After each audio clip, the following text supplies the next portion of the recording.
This happened. I know you ain't gonna believe it, but it happened. Let me tell you, let me finish telling you.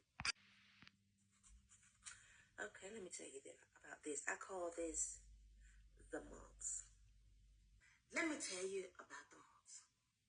So, mind you, I still got this assignment that I have to complete. I still have to go through this like God told me to do.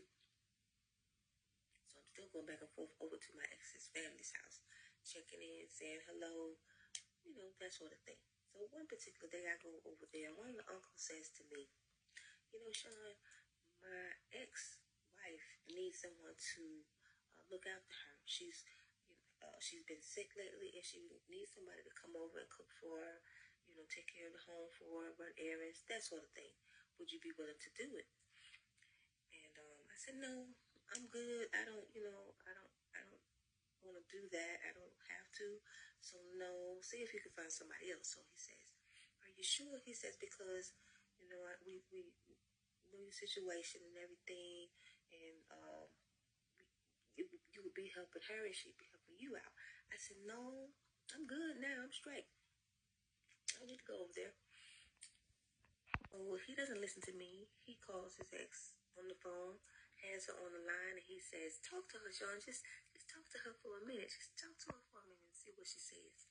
So I get on the line with her, and she's, how you doing, Sean? I had met her a while back. Like I said, I used to go everywhere with the family, so I knew different family members who didn't live in the house. So, and she was one of them. So I said, I'm fine, thank you. We talked on the phone. Long story short, she asked me the question too. She said, you sure you want to come over here? You don't want to come over here and help me out? I really need somebody to help me out. I was like, no. I said, I'm good. I'm straight. She's like, okay, well, call me if you change your mind. Call me back if you change your mind. Now I said, okay. So I said my goodbyes, left back out the house.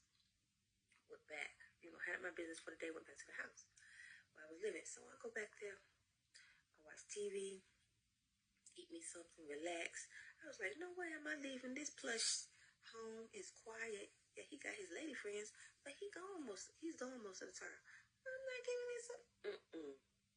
Let me tell you what happened. So once I go back to the house where I was living at with the guy, right? The nice guy who had all the women that couldn't control his body parts. Once I went back over there and went to sleep and everything, got up the next morning to take my shower and get ready for my day, I just so happened to look in the mirror and see all these bumps in my face. And I mean, they was big ones. They weren't no small bumps. They was big, and they was covered all over my face. Everywhere. Boom, boom, boom, boom, boom, boom, boom. And I nearly lost my mind. I'm looking. I'm like, what is that? What is that? I was like, oh my God. I can't go outside like that. Oh my goodness. I mean, they were everywhere. They was in my face. They was on my neck. They was on my arms. They was on my back. They was on my legs. They was everywhere. And I was like, where did it come from?